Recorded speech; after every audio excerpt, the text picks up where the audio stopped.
Assalamualaikum warahmatullahi wabarakatuh. Perkenalkan, nama saya Delvi Rahmah Maulana.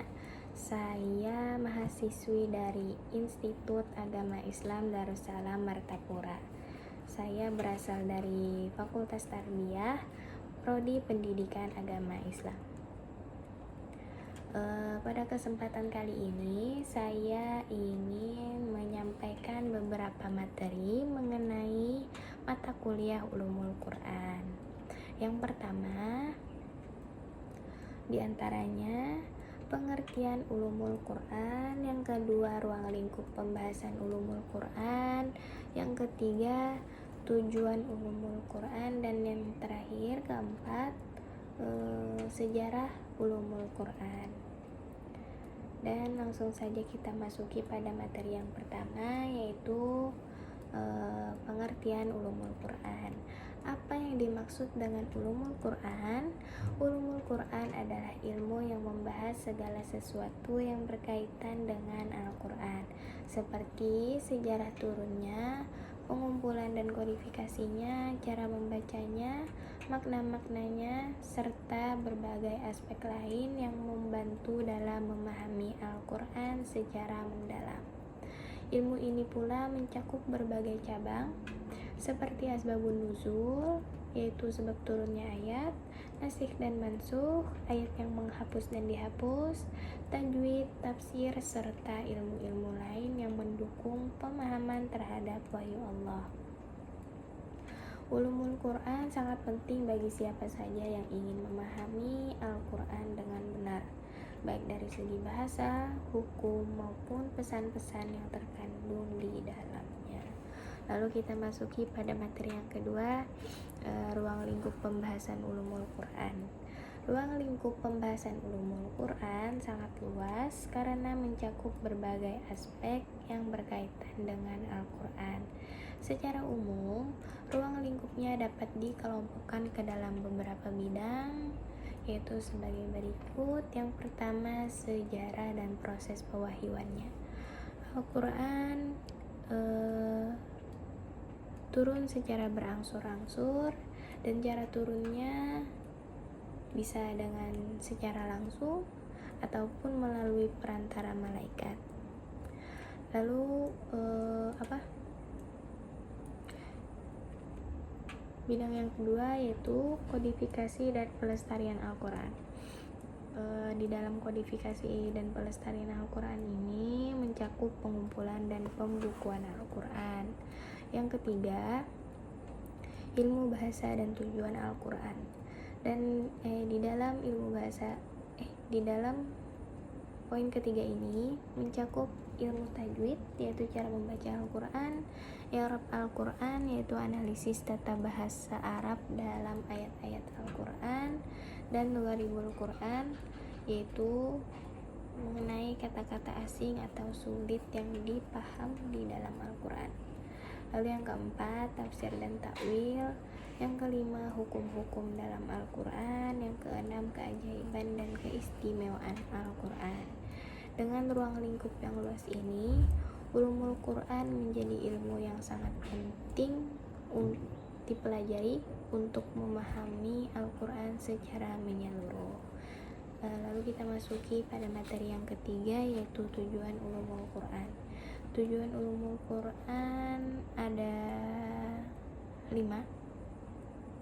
bahkan lebih, tapi di sini saya akan menyebutkan 5. Yang pertama yaitu memahami Al-Quran secara mendalam, baik dari segi bahasa, makna, dan hukum-hukum yang terkandung di dalamnya. Yang kedua, menjelaskan sejarah pewahyuan dan kodifikasi Al-Quran sehingga umat Islam memahami bagaimana Al-Quran diturunkan dan dikumpulkan.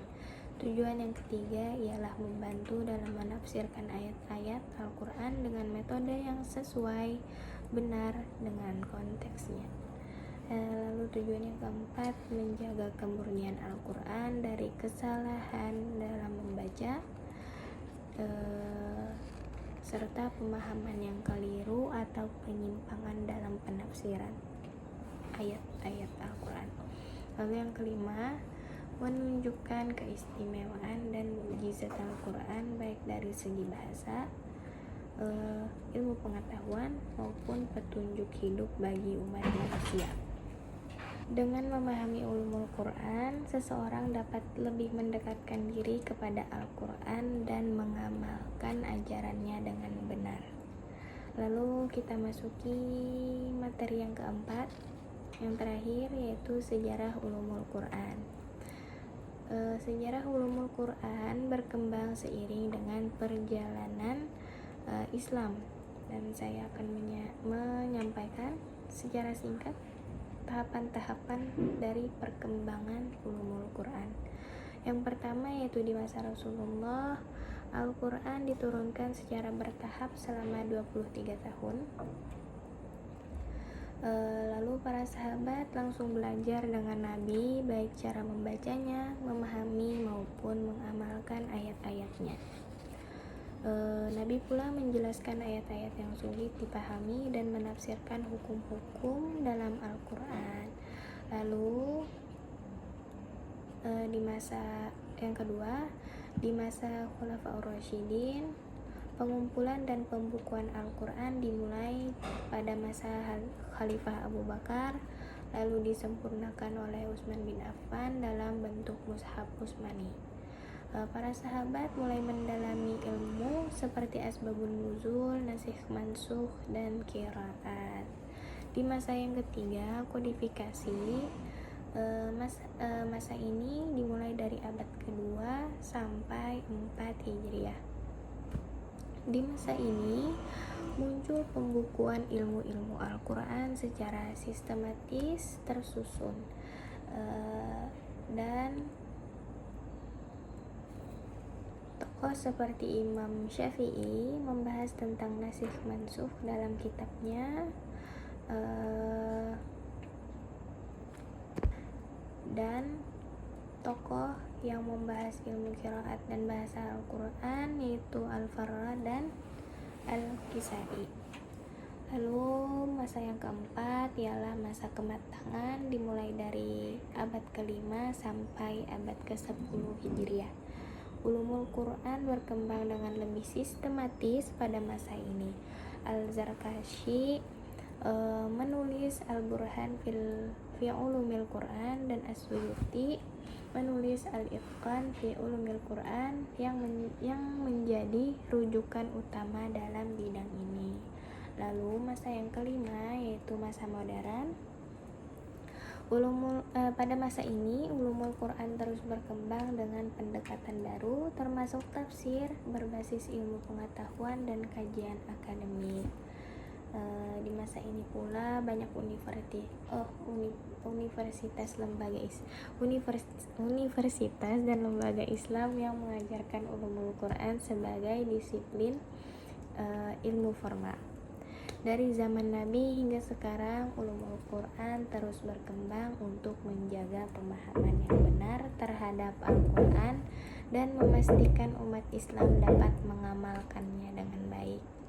Oleh karena itu,